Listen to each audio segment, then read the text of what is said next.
Bersama saya sudah hadir Bapak Dr. Haji Muhammad Rizal Akbar, SSY MPhil.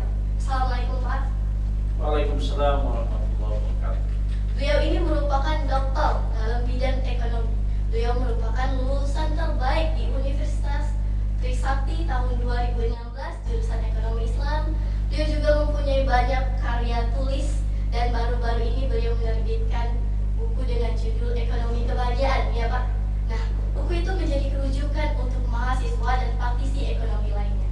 Baiklah, langsung saja kita masuki tema rancang bangun ekonomi Islam. Sebenarnya seperti apa rancang bangun ekonomi Islam ini, Pak? Sehingga nantinya akan ada hasil yang kafah dari hal tersebut. Baik, terima kasih Nindi, ya, bagus sekali. Pokok bahasan kita pada minggu ini adalah tentang rancang bangun ekonomi Islam, ya, terutama dalam konteks fondasi. Ya, fondasi. Jadi kalau kita merancang bangunan ekonomi ini, ya, rancangan bangunan apapun ada fondasinya, ada tiangnya, ada atapnya, ada dindingnya, ya. Nah, ya, jadi paling tidak pada hari ini, ya, dalam 1 jam ke depan ini kita akan berbicara tentang fondasi, ya. Nah, Dasar ya Pak. ya, dasar. Jadi kalau fondasi tidak kokoh, maka biasanya bangunannya akan mudah hancur, ya. Nah, atau kadang-kadang kita ini jadi lip service saja. Ya, lip service artinya seolah-olah kita sedang menjalankan ekonomi syariah, tapi nyatanya, ya, yang kita laksanakan itu adalah melaksanakan ekonomi konvensional yang diservis dengan syariah. Jadi sampulnya aja syariah gitu ya Pak, dalamnya tetap konvensional. Ganti casing aja, ya. Nah, untuk supaya kita tidak ganti casing, maka yang penting adalah bagaimana kita memahami rancang bangun dari sebuah perekonomian yang kita sebut dengan ekonomi Islam itu, ya. Nah, itu yang mungkin penting menjadi pokok bahasan kita pada hari ini. Tadi Bapak mengatakan fondasi. Seperti apa fondasinya itu Pak? Baik, fondasi ekonomi Islam itu, ya, didasari oleh, ya, yang namanya ketika kita bicara tentang dasar keislaman, maka ada 3 pilar yang terpenting, ada 3 pokok yang terpenting. Yang pertama adalah akidah dan syariah serta akhlak. Akidah yang seperti apa Pak? Nah, oke, baik. Satu lagi ukhuwah, ya. Jadi saya tambah 4 jadinya. Jadi dalam konteks Islam kita mengenal 3 hal ini. Tapi kalau dalam ekonomi mungkin kita perlu menambah lagi ukhuwah, ya, ukhuwah. Ukhuwah karena ini ekonomi hari ini adalah ekonomi jaringan, ya kan? Nah, jadi kalau kita tidak bicara kita aja yang bersorak, sementara jaringan kita tidak punya, nah ini juga jadi masalah, ya. Nah, maka ukhuwah itu ada di situ, ya. Nah, tadi ini bertanya akidah yang seperti apa, kan? Nah, tentu akidah Islamiyah, ya, akidah yang meyakinkan kepada apa yang menjadi kepercayaan, keyakinan umat Islam, itu yang harus menjadi fondasi, bahwa Allah itu hadir, Allah itu ada, mengatur, yang mengawasi segala gerak-gerik perilaku kita. Itu menjadi akidah yang terpenting di dalam praktek perekonomi, ya. Jadi jangan sampai kita hanya melakukan aktivitas ekonomi karena kita menganggap bahwa ini kan tidak ada urusannya dengan ibadah, ini tidak ada urusannya dengan sholat, ya.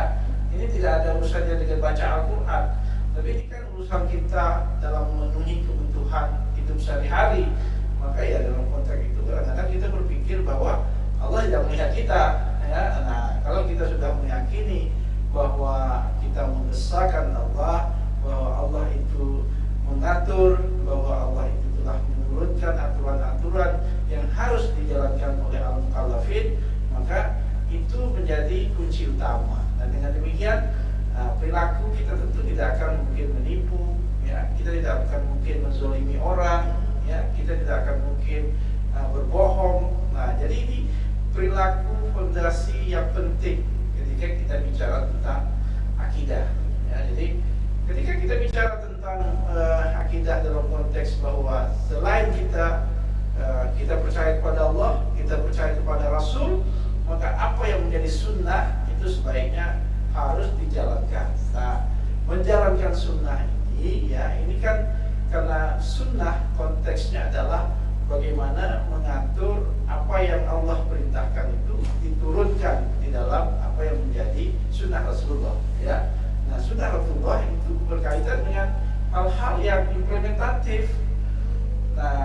kita bicara tentang implementatif, itu akan dihukumi dengan dua hal.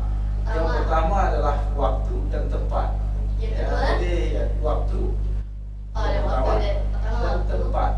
Jadi artinya waktu itu menyebabkan perbedaan-perbedaan tersendiri. Ya. Jadi tidak bisa kita copy paste. Ya, tidak bisa copy paste masa lalu, masa sekarang, dan masa yang akan datang. Ya, maka kita juga tidak bisa mengatakan bahwa apa yang terbaik di masa kita hari ini, cara-cara yang terbaik pada masa ini merupakan apa yang terbaik di masa yang akan datang. Namun yang pasti adalah bahwa akidah kita tidak boleh berubah. Iya, Pak. Benar, harus tetap. Akidah kita tidak boleh berubah. Namun bagaimana kita mengimplementasikan kepercayaan itu dalam kehidupan? Maka Rasulullah mengatakan, sudah 2 kali saya katakan di forum ini, antum ta'lamu bi umuri dunyakum. Ya, engkau lebih tahu dengan urusan duniamu. Nah, jadi artinya dengan demikian bahwa kita harus mengimplementasikan itu dengan dua batasan tadi, ruang dan waktu. Nah, ruang dan waktu inilah yang sebenarnya selalu memisahkan kita. Ruang dan waktu inilah yang sebenarnya kadang-kadang melahirkan perbedaan-perbedaan bagi orang yang tidak mengerti, ya, padahal sesungguhnya tidak ada berbeda. Ya, yang ada adalah bahwa ruang dan waktu itulah yang menyebabkan perbedaan itu terjadi. Ya, jadi maknanya sebenarnya sama. Jadi kita ingin melakukan kebaikan di masa lalu dengan kebaikan di masa sekarang, itu dilakukan dengan cara-cara yang berbeda, ya kan? Nah, kenapa? Karena ada teknologi. Dulu orang tidak mengenal fiat money, sekarang sudah ada fiat money. Dulu orang tidak mengenal adanya digital, saluran digital, orang dulu pakai TV frekuensi, sekarang kita sudah menggunakan TV streaming dan sebagainya. Dan ini semua adalah cara-cara masa sekarang yang tidak bisa kita ini. Dan itu lebih banyak disebabkan oleh faktor perkembangan pengetahuan dan teknologi. Ya, nah, itu bahwa ketika kita memiliki akidah yang benar, maka akidah itulah yang seharusnya menuntun kita dalam perubahan itu.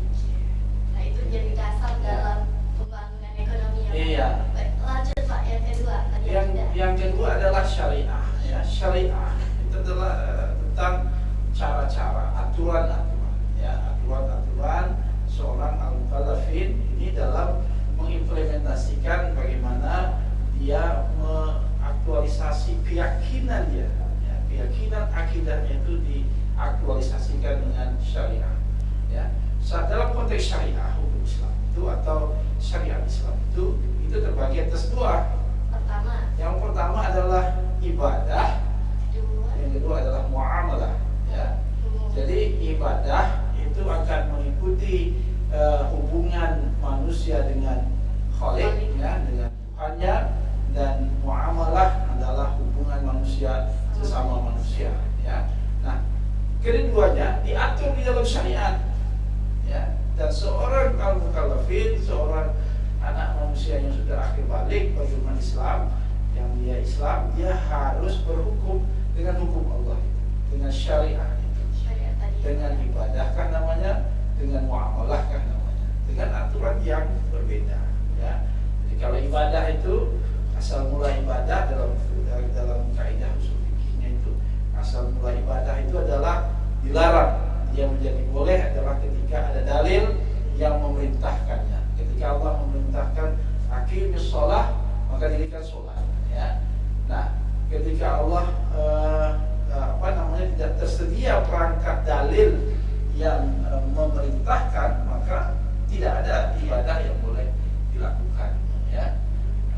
Itu dari sisi syariah, ya, dari sisi syariah. Terus dari sisi syariah juga ada konteks muamalah. Ya. Dalam konteks muamalah beda dengan konteks ibadah. Kalau ibadah itu menunggu perintah dalil, kalau muamalah menunggu larangan dalil. Jadi al-aslu bil muamalah ibahah malam yadil dalil tahrimah. Asal mula muamalah itu adalah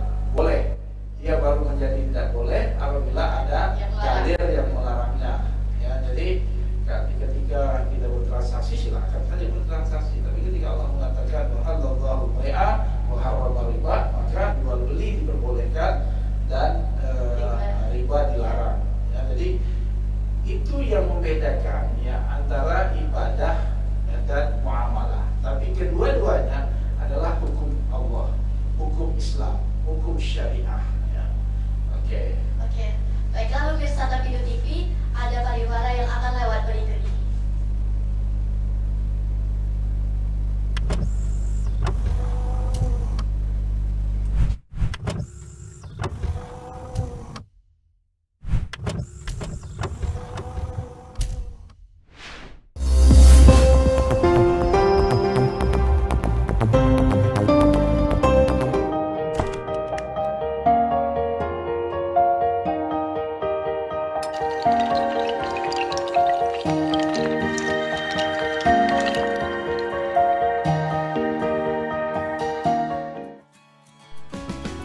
Center for Islamic Philanthropy and Social Finance, CIPS, Institut Agama Islam Tafakuh Fiddin, merupakan pusat kebajikan dan kedermawanan Islam yang didirikan oleh Yayasan Tafakuh Fiddin Dumai.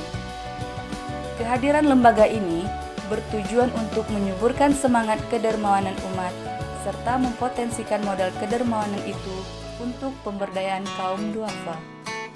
Untuk menjalankan misi tersebut, CIPS YTF menjalankan program kajian, sosialisasi, penghimpunan, dan pendistribusian semua bentuk kedermawanan Islam, infak, sedekah.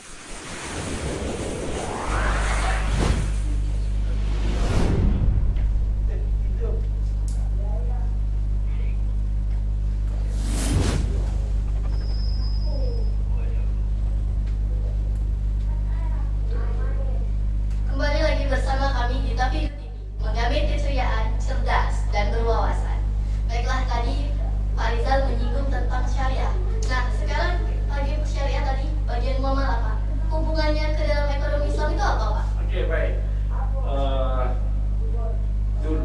Dulu pembahasan ekonomi itu adanya di muamalah. Ya. Jadi muamalah itu luas ya. Jadi di luar daripada konteks ibadah disebut dengan muamalah. Hukum-hukum Allah yang mengatur selain daripada ibadah itu dikategorikan di dalam muamalah. Tapi muamalah itu kan luas sekali ya. Politik juga termasuk muamalah. Terus tata negara dan sebagainya ya, kita sebut misalnya dengan siasa, kita sebut dengan beberapa istilah-istilah yang lain ya, termasuk hukum keluarga Islam ya, ahwal al-saksiyah dan sebagainya ya. Nah, sebenarnya dalam konteks muamalah itu ada bagian terkecil lagi ya yang berhubungan dengan persoalan maliyah ya, persoalan harta, persoalan ekonomi ya. Nah, awalnya kita tidak mengenal ekonomi ya. Jadi ekonomi itu tidak ada dalam konteks Islam. Yang ada itu adalah iktisadi ya. Jadi itu yang iktisadi itu adalah ya ekonomi kita, iktisaduna. Jadi ketika kita sebut iktisaduna, maka itu adalah ekonomi kita. Ya, ekonomi kita itu ya ekonomi Islam ya.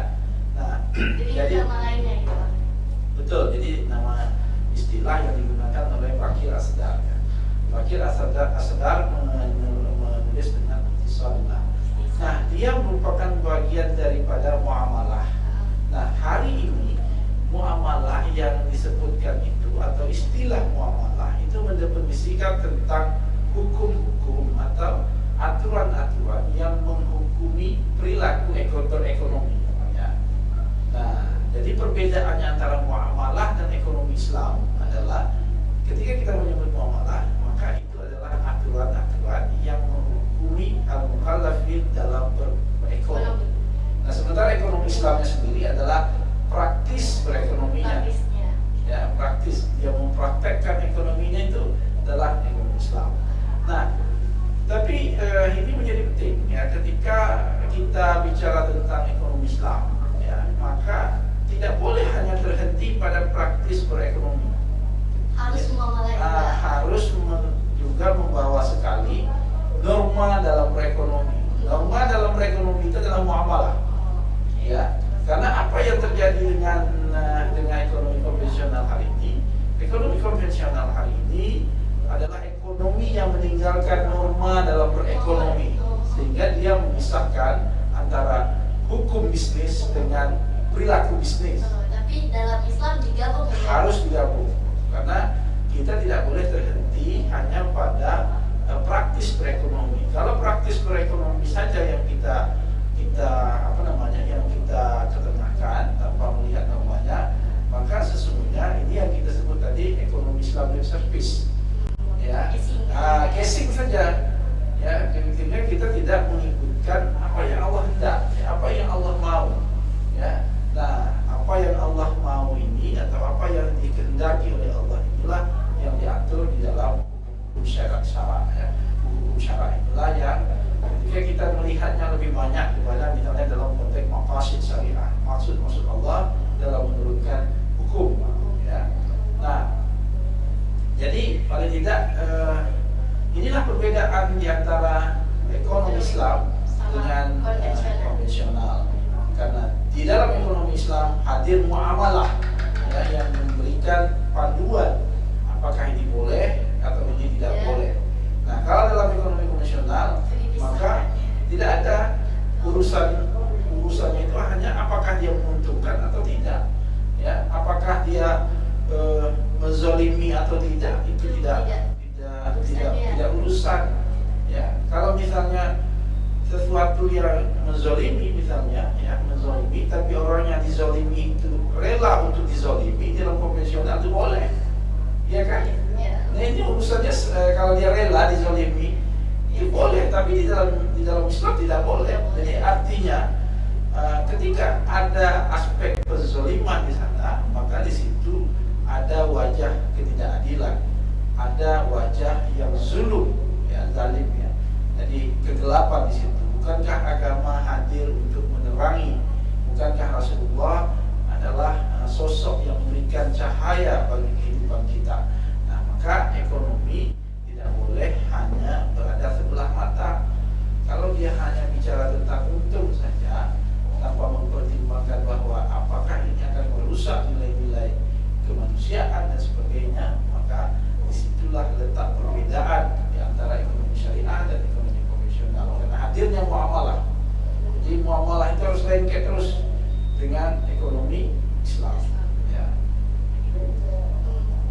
Baik, kita tadi masuk yang ketiga, ya. Ketiga tadi kita bicara tentang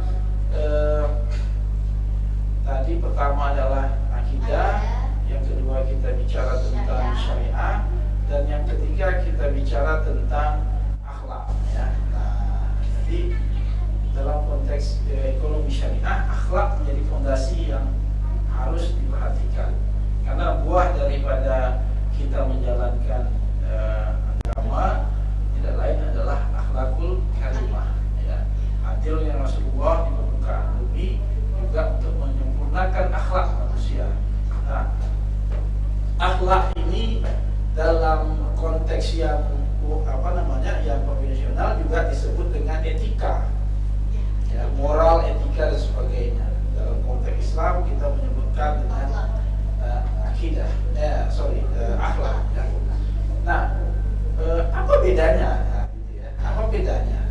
Nah, bedanya adalah apa bedanya? Terus kita juga melihat apakah komunis misalnya sebagai sebuah sistem ekonomi tidak memiliki etika? Apakah kapitalis tidak memiliki etika? Mereka punya etika nilai yang mereka anut. Mereka juga punya adil dalam konteks keadilan, dalam konteks mereka. Nah, tetapi bagaimana dengan keadilan di dalam Islam? Ya, itu yang membedakan. beda dengan mereka punya. Iya, betul. Jadi kalau misalnya kita bicara adil di dalam sosial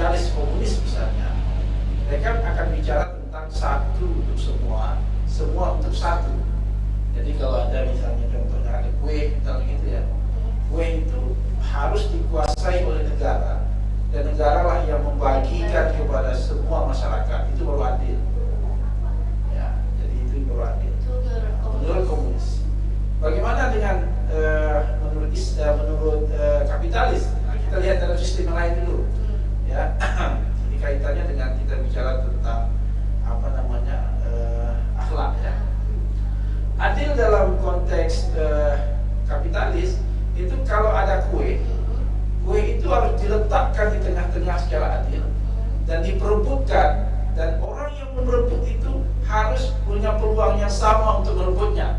Itu baru adil. Jadi semuanya harus punya Peluang yang sama untuk merebutnya. Ya, dan nanti hasil pasti berbeda-beda ya? nah hasil nanti beda. Jadi kalau yang kuat dapat banyak, Iya. yang sedikit dapat sedikit, ya. Tapi yang namanya adil harus diperebutkan. Karena otoritas individu, hak individu harus diakui. Nah, gitu. Privat itu ya harus sangat diakui. Jadi sistem kapitalis sangat memberikan apresiasi terhadap hak individu. Ya, itu. Bagaimana dengan Islam, Pak? Jadi kerja dua yang berbeda ya, kontras kan. Yang satu Beda lagi. kalau ada kue bagi-bagi, ya kan. Adil itu yang adil. Nah, yang kedua adil itu adalah ketika direbut, adil juga, ya kan. Nah, jadi bagaimana dengan Islam? Nah, bagaimana dengan Islam? Islam juga memberikan apresiasi kepada setiap orang ya untuk mendapatkan lebih dan sebagainya. Silakan melakukan. Makanya Islam memberikan ruang, memberikan otoritas kepada pasar. Ya, artinya kita perlu adanya pasar itu dalam rangka semua orang harus dapat mengambil apresiasi, karena itu juga melahirkan motivasi. Oke. Tetapi catatannya adalah bahwa di dalam Islam kita harus peduli dengan ya, orang-orang lemah. Maka muncullah filantropi Islam, zakat, infak, sedekah dan sebagainya. Boleh mengambil lebih, tapi berikan kepada hak fakir miskin dan hak orang yang lemah untuk juga mendapatkan ya porsi paling tidak kehidupan yang sama. Ini yang disebut dengan keadilan dalam Islam. Jadi keadilan dalam Islam, dia mengakui hadirnya pasar, dia mengaku hadirnya hak individu, tapi ketika hak individu ini dilakukan, maka jangan lupa khudz min amwalihim shadaqatan tutahhiruhum wa tuzakkihim biha. Jadi artinya keluarkan zakat. Ya, dengan begitu baru harta kita menjadi suci, menjadi bersih ya. Jadi adilnya indah gitu ya? Iya, adilnya indah gitu ya. Nah, itu. Baiklah.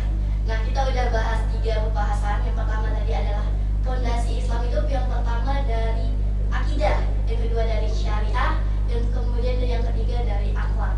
Nah, untuk yang keempat, pemirsa jangan kemana-mana, akan ada pariwara berikut ini.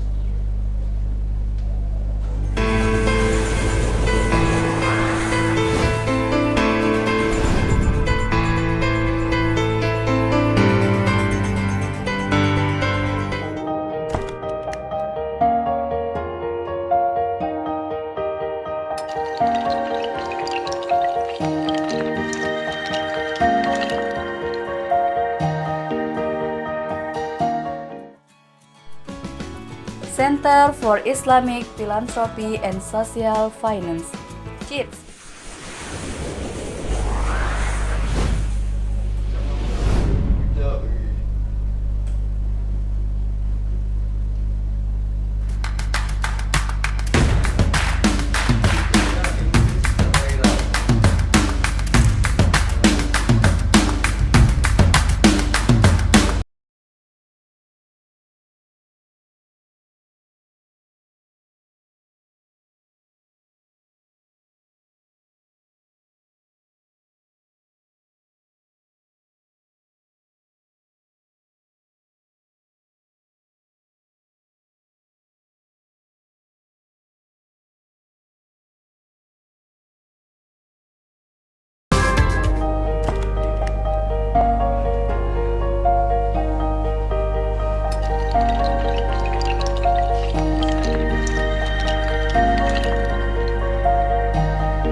Center for Islamic Philanthropy.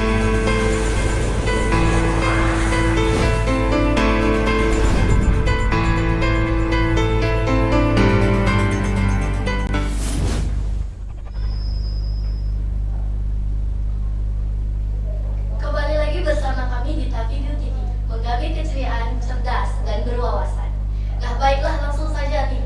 Yang keempat, penasaran, yang ukuahnya bagaimana, Baik, Pak? ya. Jadi ukhuwah dalam konteks ukhuwah ini kan ada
koneksi-koneksi, ternyata Rasulullah sudah mengingatkan bahwa kita akan lebih panjang umur dan dari sisi ekonomi akan lebih melahirkan nilai ekonomi yang tinggi.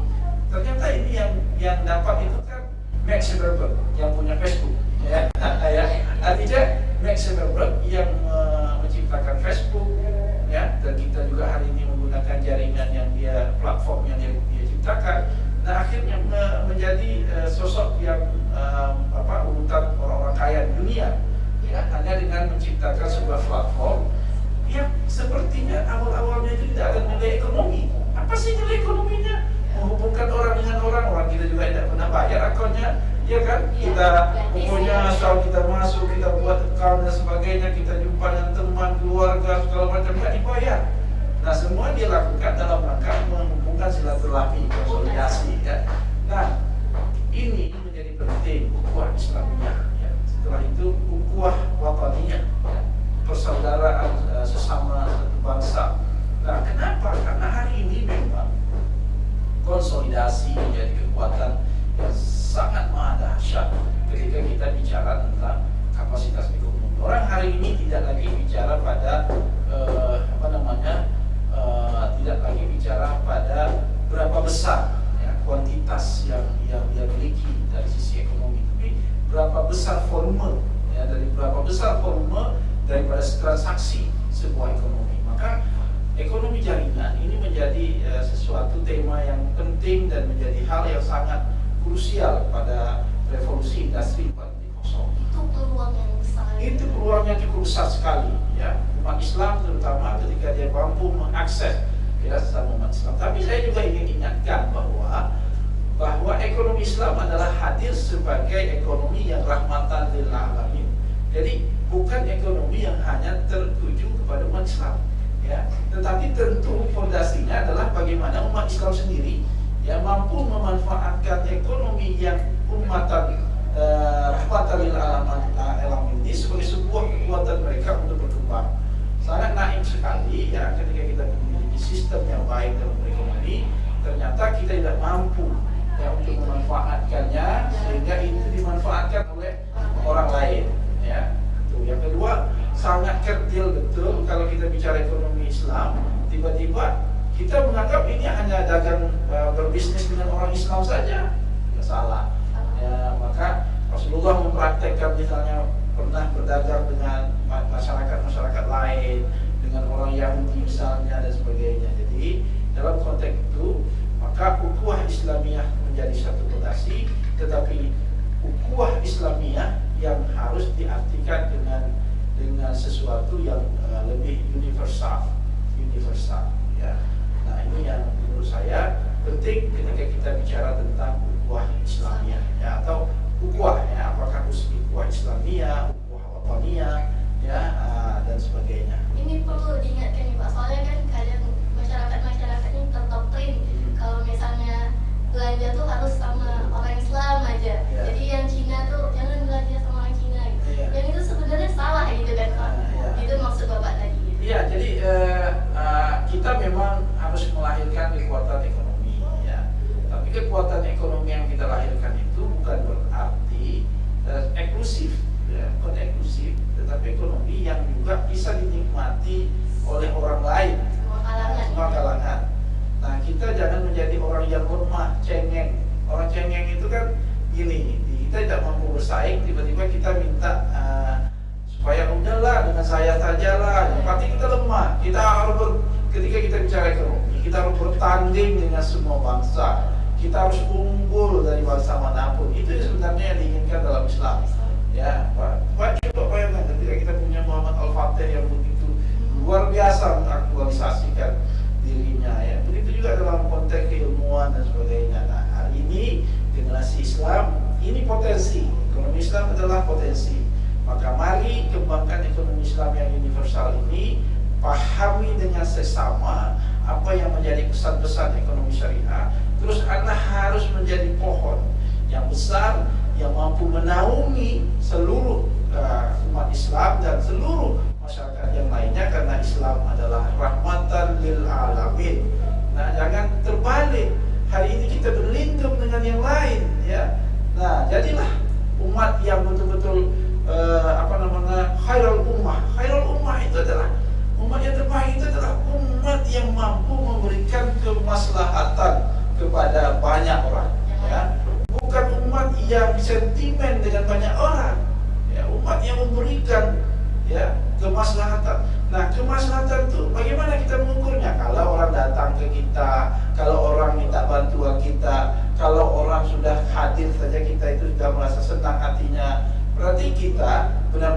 eksis